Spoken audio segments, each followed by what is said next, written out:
Coffs Harbour. Madam Speaker, my question is directed to the Minister for Health and Minister for Medical Research. New South Wales Government doing in relation to the funding of medical intern positions. Thank you.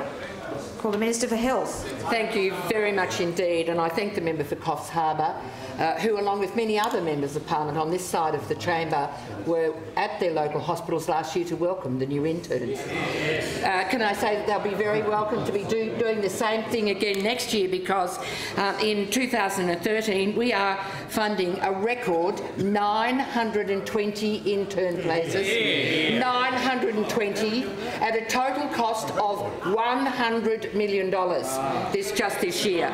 Now, compare that with the $10 million offered by the Commonwealth Minister for the whole of Australia. Whole of Australia for the 182 full fee paying international students who have been attending universities across this country. And furthermore, her offer for 100 places, $10 million, only applies for private hospitals. How many private hospitals in New South Wales are accredited to provide internships? None. Zip. Zero. None. Caught out. None. You have to be accredited. I am astonished that Dr McDonald doesn't know that. You have to be accredited to provide internships.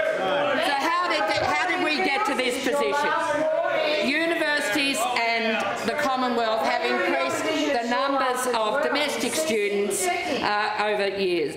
The universities have increased the number of full fee-paying international students. And for years, the Commonwealths and the universities have been warned that international students may not get places. You're interested in this? No, the Shadow Minister's interest. I'm not surprised, because back in 2009, as Parliamentary Secretary, he signed a letter to the National President of the Australian Medical Students Association. Do we want to know what he said? He said, the New South Wales Government's first priority is to guarantee internships to Commonwealth-supported medical graduates from New South Wales, yes, the domestic students that we are funding. In relation to interstate and international students, a priority listing has been developed by New South Wales Health should there be a greater supply of applicants and positions. Exactly what we are doing, exactly. And I will keep reading, because well, he doesn't want to hear. But that was followed by a letter from the member for Marrickville, who was then the Minister for Health, who wrote to the Federal Minister then, back in 2009, saying, and I quote, "If continued access to intern positions is required, the Australian Government needs to consider funding arrangements to enable jurisdictions to employ and supervise these international graduates." Never happened. Not done. The state Labor government had no intention of funding international graduates when it was in government, and the member for Macquarie Fields knows as does the member for Marrickville. In fact, quite recently, the member for Macquarie Fields demanded that we employ an additional 50 interns in New South Wales, and the hospitals he mentioned in that radio interview were Armidale, Belmont, Tamworth and Wagga. Well, for your interest, they are all taking interns, and all of the positions have been filled.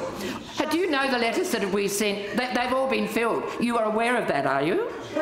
So you don't know. You don't know. Your staff haven't been reading the reports and giving you the information. Order, so that I can hear the point of order. Member for Corborough. To direct her comments through the chair. She's inciting interjection. I don't know that the Minister is inciting anybody, but I do ask the Minister to address her comments through the chair. Yes, point of order. I agree. I should ignore the lame interjections by the Parliamentary Secretary, former Parliamentary Secretary. Look, the reality is this is just another federal Labor government to try and lay a responsibility on the states, where back in 2008 they agreed under COAG to to come to the table and to fund postgraduate medical places. In fact, the National Partnerships Agreement on Hospital and Health Workforce Reform in 2008 said this: "It is anticipated the Commonwealth will be responsible for providing funding for the general practice and private sector postgraduate clinical training, and the states and territories for the postgraduate clinical training in the public sector."